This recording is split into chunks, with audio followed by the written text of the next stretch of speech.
এ ৰংঘৰে ঐ ৰিঙিয়াই এ বান্ধ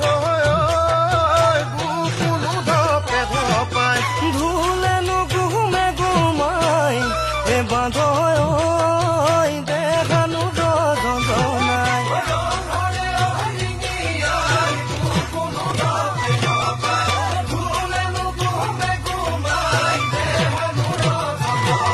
ও পেপা মাতে কলিজা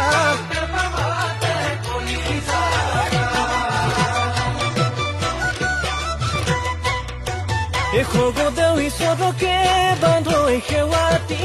জনাই লৈ এই ৰংঘৰৰ বাকৰিতে